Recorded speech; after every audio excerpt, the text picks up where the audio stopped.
Peluru ditembakkan dari sepucuk pistol pada titik koordinasi U1, noktah merah. Dengan gaya awal sebesar Fp1. Fp1 sama dengan Fp sinus Pi. Karena sudut Pi terhadap vertikal 90 derajat, maka Fp1 sama dengan Fp, sampai batas jarak horizontal tertentu, Fp1 melemah. Misalnya peluru mulai melemah pada titik U2, saat sudah menempuh jarak Ti2, arah horizontal. Sebuah peluru ditembakkan dari titik U1, meluncur mendatar sampai pada jarak Ti2, yakni pada titik U2. Setelah mencapai titik U2, peluru meluncur dari U1. Maka peluru meluncur ke bawah pada sudut 57,9 derajat ruang. Sampai pada titik U3 menurun lagi dengan lebih curam sebesar 45,4 derajat ruang. Dan pada titik U4, peluru menurun dengan sudut 90 derajat vertikal ke bawah. Kedua peluru, peluru hijau dan peluru biru, ditembakkan dengan arah mendatar, pada ketinggian yang sama yakni TA1. Peluru hijau dengan jalur tembak anak panah warna jingga. Peluru biru dengan jalur tembak warna ungu. Peluru hijau ditembakkan dari titik U3 dan mulai menurun pada titik U4 pada jarak mendatar Ti3. Peluru biru ditembakkan dari titik U1 dan mulai menurun pada U2 pada jarak Ti2. Peluru hijau ditembakkan dari titik U3 dengan ketinggian TA1 dan bermomentum mendatar sampai titik U4. Pada titik U4 peluru mengarah ke bawah dan jatuh ke bumi pada titik U6. Peluru biru ditembakkan di titik U1 pada ketinggian TA1. Peluru tersebut mulai menukik ke bawah pada titik U2. Jarak mendatar peluru biru lebih panjang daripada apa yang bisa dilakukan oleh peluru hijau sebelahnya. Ketika peluru biru mulai menukik ke bawah, maka arahnya tidak satu bidang lagi. Jadi jatuh pada titik U7 dan tidak dalam satu bidang. Peluru hijau ditembakkan dan peluru melewati lintasan U3, U4, dan U6. Nah, ketiga titik itu dalam satu bidang, yakni bidang berwarna kuning. Selanjutnya, bagaimana dengan peluru biru di sebelahnya? Peluru di sebelah kanan ditembakkan dari titik U1, melintas ke U2, dan jatuh di tanah pada titik U7. Nah, titik U1 dan titik U2 terletak pada satu bidang warna pink. Dan titik U7 terletak di bidang warna hijau.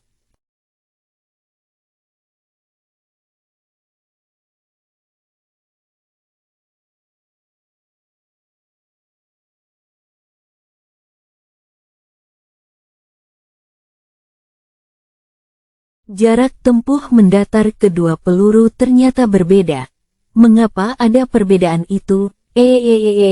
Misalnya kedua peluru ditembakkan dengan gaya yang awal yang mungkin tidak sama. Karena gaya sama dengan massa M kali percepatan A dalam satuan Newton.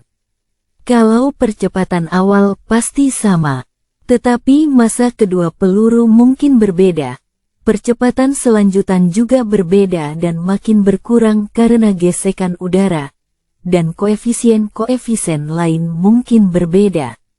Jika senjatanya sama, maka gaya yang diberikan ke kedua peluru sama, namun massa kedua peluru bisa berbeda.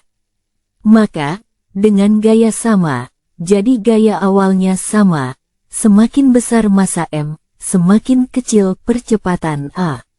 Artinya, peluru yang lebih berat akan mendapatkan percepatan lebih kecil daripada peluru yang lebih ringan. Ketika sebuah peluru ditembakkan secara horizontal, tidak ada gaya eksternal yang bekerja pada arah horizontal setelah peluru keluar dari senjata, jika hambatan udara diabaikan. Lihat anak panah warna pink. Jarak sepanjang U3 ke U4 atau X, terdapat rumus T sama dengan waktu tempuh saat peluru meluncur keluar dari senjata samurai menyentuh VO sama dengan kecepatannan awal, dan diasumsikan konstan saat peluru dalam kondisi mendatar. Tetapnya VO disebabkan gesekan udara diabaikan. Gesekan udara yang diabaikan. Saat peluru bergerak mendatar, maka kecepatannya dianggap konstan, karena gesekan udara diabaikan.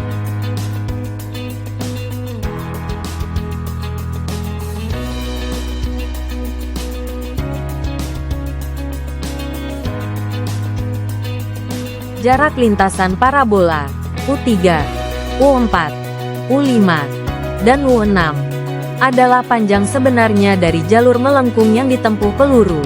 Lebih panjang daripada X itu. Ya tentu saja, lebih panjang dari X itu. Ya tentu saja garis melengkung lebih panjang dari X-nya. X adalah jarak mendatar, hanya jarak mendatarnya saja, yaitu antara U3 dan U4. Sebetulnya kecepatan awal berubah terus selama peluru bergerak, tetapi perubahan ini bergantung pada komponen horizontal dan komponen vertikal secara terpisah. Untuk memudahkan pemahaman memang mengabaikan gesekan-gesekan yang ada, sehingga logis jika kecepatan konstan hanya terjadi pada posisi bergerak mendatar. Namun, kecepatan vertikal selalu ada dan berubah sejak awal. Gravitasi bekerja seketika setelah peluru ditembakkan, sehingga peluru mulai menukik bahkan saat masih bergerak mendatar. Jadi kecepatan VY, kecepatan arah ke bawah, karena gravitasi bumi, tidak menunggu peluru setelah menempuh jarak X, tidak menunggu peluru setelah menempuh jarak X, jadi VY sudah dimulai sejak peluru ditembakkan. Sejak peluru ditembakkan, simultaneitas gerak, pada setiap saat T. Peluru menempuh jarak mendatar yakni X sebesar Vx kali T.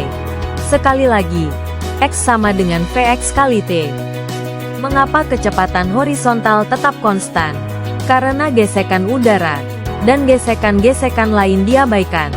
Bagaimana analisisnya? Kecepatan horizontal tetap konstan sampai peluru menyentuh bumi. Dari mulai peluru mulai dilesatkan sampai menyentuh bumi. Kecepatan horizontal tadi adalah Vx.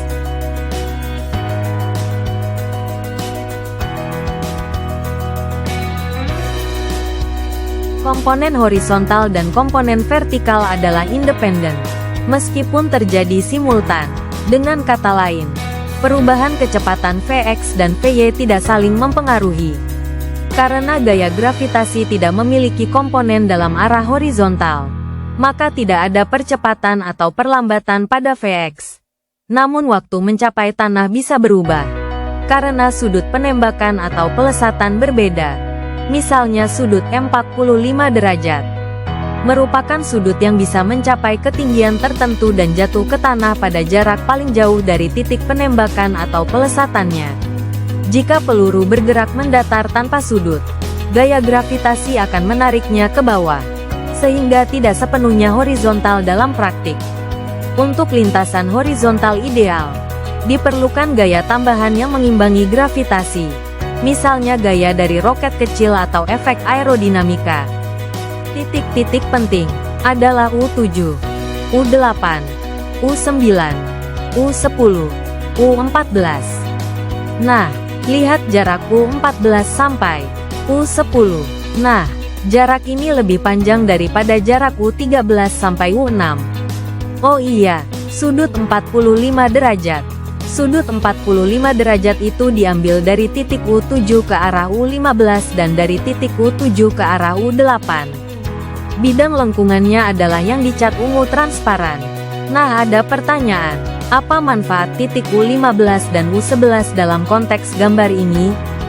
Nah, ada pertanyaan, apa manfaat titik U15 dan U11 dalam konteks gambar ini? Untuk menjawab pertanyaan ini, maka kita perlu menganalisis kedudukan titik-titik yang lain. Titik U3 dan U4 adalah jarak mendatar yang ditempuh peluru saat ditembakkan dengan sudut 0 sejajar arah horizontal. Titik tembakan di titik U3, dan peluru berjalan mendatar sampai di titik U4. Di titik U4 peluru mulai menurun dan jatuh ke tanah di titik U6. Ini terjadi di bidang warna hijau transparan yang mengandung titik-titik U3, U4, U5, U6, dan U13.